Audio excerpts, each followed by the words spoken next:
reliable 100% fiber internet kaya ang sarap maging tambahay with Red Fiber. It's business as usual for Rappler despite a shutdown order from the Securities and Exchange Commission or SEC. The order issued on Tuesday, June 28, directs the revocation of Rappler certificates of incorporation. In a statement Wednesday, June 29, the SEC says the latest order issued by the Commission on Bank merely puts in effect its earlier decision and those of the Court of Appeals. Rappler says it has existing legal remedies all the way up to the highest court of the land, adding that the order is not immediately executory without court approval. Our goal is to continue holding the line. We're not going to voluntarily give up our rights, and we really shouldn't. In July 2018, the Court of Appeals issued a decision siding with the findings of the SEC. SEC claims Rappler's issuance of Philippine Depositary Receipts or PDRs to foreign investor Omidyar constituted some amount of foreign control that was prohibited by the Constitution. The Constitution requires that media companies should have zero foreign control. The CA remanded the case to the SEC to reevaluate, but the SEC stood by its findings in February 2021. Rappler's lawyer Francis Lim has this to say. The SEC cannot enforce the decision pending appeal. In fact, no less than the former chairman of the SEC said early on that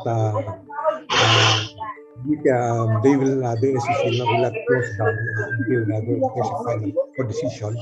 And I think there are many options. The National Union of Journalists in the Philippines, Bulatlat, International Center for Journalists, Alter Media, and other groups condemned the latest SEC move against Rappler.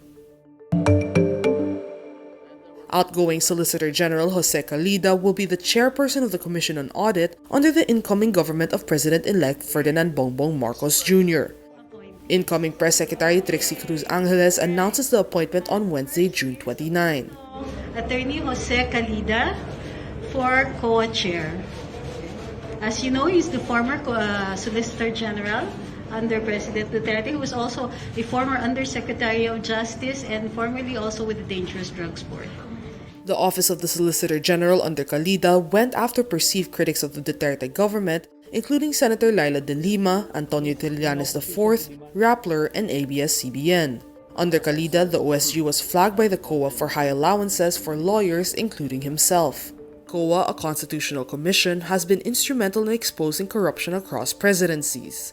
Under the Duterte government, COA's annual audit reports sparked an investigation into pandemic procurements, particularly contracts with Pharmally Pharmaceutical Corporation. Outgoing Vice President Leni Robredo says she considers her presidential run a victory because it inspired a massive volunteer movement among her supporters.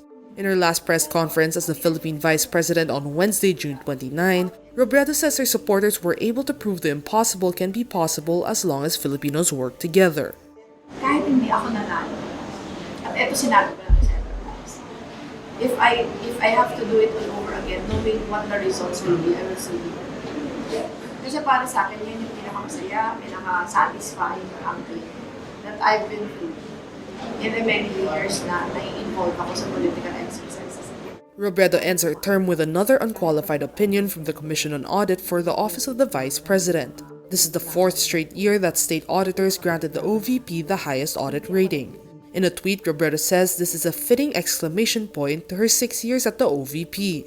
She will launch what she expects to be the country's biggest volunteer movement called Angat Buhay Non-Government Organization on Friday, July 1. The Supreme Court temporarily stops the Commission on Elections from allowing former COMELEC Commissioner Rowena Guanzon to be a substitute nominee for party list P3-PWD. This after Duterte Youth Party List challenges the move. Acting COMELEC spokesman Rex Laudianco confirms the COMELEC has received a copy of the order. According to the order, the Supreme Court gives the COMELEC, the House of Representatives, and P3-PWD led by Guanzon 10 days to comment on Duterte Youth's petition. The COMELEC had approved the bid of P3-PWD for Guanzon to replace its nominees who withdrew. This despite the switch being made past the November 2021 substitution deadline, which Guanzon herself signed when she was still a member of the poll body in August 2021. Filipino pole vault star E.J. Obiena shows he hardly lost a step after being sidelined for being COVID-19 positive, as he posts his season-best clearance to win the Täby Staffhops Gala in Sweden on Tuesday, June 28. Obiena soars past 5.92 meters to clinch the top prize and defeat 2016 Rio de Janeiro Olympics gold medalist Tiago Braz of Brazil. Coming off golden performances in the Southeast Asian Games in Vietnam and European City of Sports in Italy in May, Obiena sat out almost half of June after testing positive for COVID-19. Obiena will stay in Sweden for the Stockholm Diamond League on Thursday.